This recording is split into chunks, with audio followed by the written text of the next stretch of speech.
Okay, this is video 3.3 continued. We're going to look at synthetic division. And synthetic division is a shorthand way of dividing polynomials by using only their coefficients. Alright, for synthetic division to work, the polynomial must be written in standard form. You have to put a 0 in for any missing terms, and the divisor must be in the form x minus a. So we'll see a few examples of this.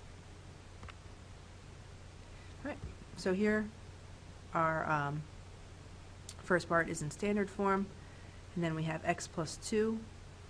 So just like we've seen with other x's, the a is always going to be the opposite. So here in step 1, write the coefficients of the dividend.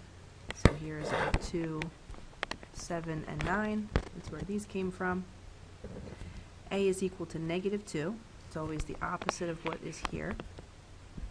And we put this in the top left corner in a little box. Okay, so there's our first step, just writing this out. We draw a line and bring down the first number. The steps for synthetic division: we take this number, the negative 4, and then we add.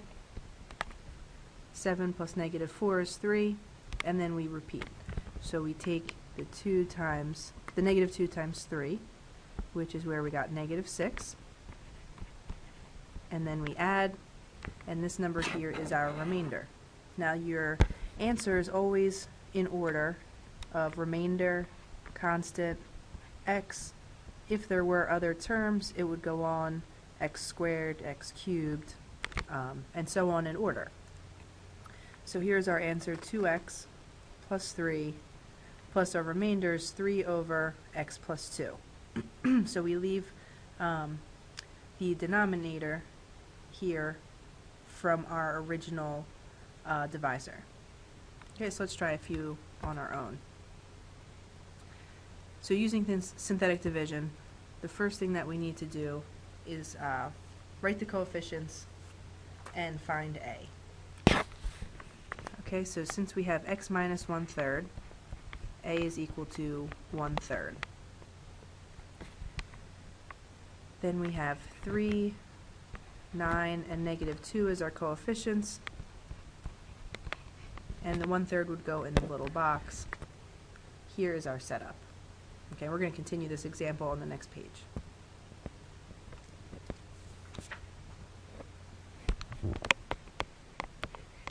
Alright, so we had 3, 9, and negative 2, I believe.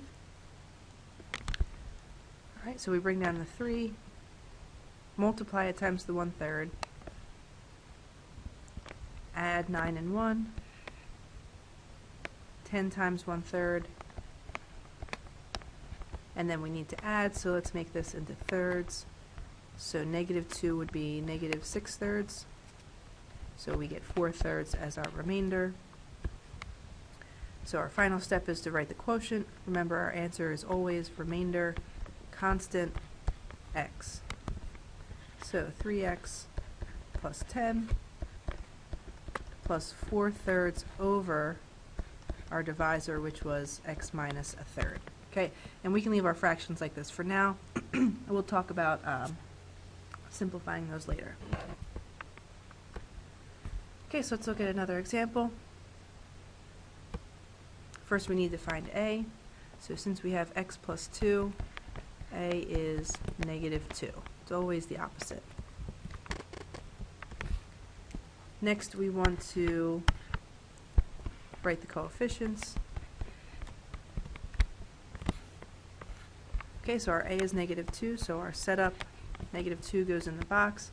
Now when we write our coefficients, we have the 3 from the x to the 4th, the negative 1 from the x cubed, but notice there's no x squared term. We need to include the 0 for that term. Our next term is 5, and then negative 1. Let's bring down the 3 and multiply. 3 times negative 2 is negative 6. When we add, we get negative 7. repeat, so multiply -7 times -2, and then add, multiply 14 times -2, and then add, multiply -23 times -2, and finally add. Okay, and our answer always goes in order: remainder, constant, x, and then this one is x squared and x cubed. Always goes in order like this. So let's write our final answer. Let me put it up here. 3x to the third minus 7x squared plus 14x minus 23 plus 45 over x plus 2.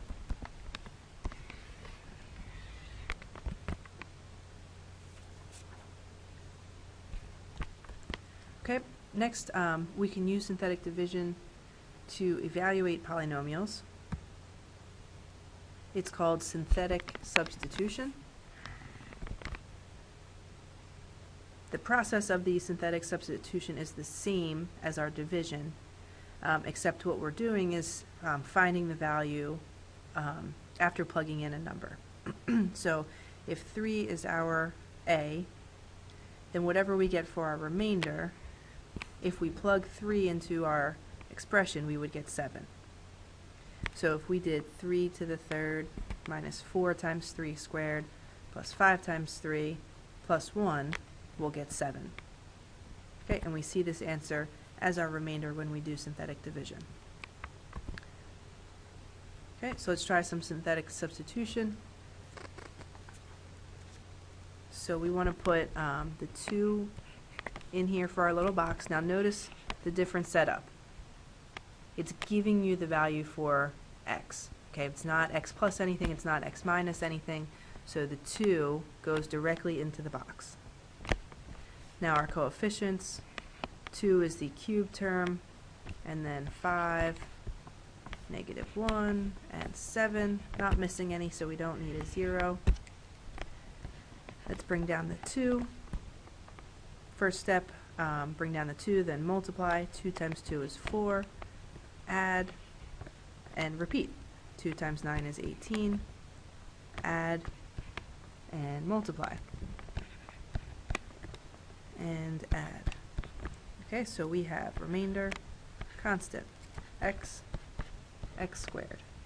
All right, so our remainder is the answer. So P of 2 is equal to 41. And we can check that by actually doing substitution. So if we plug in 2 into our expression, we'll get 41.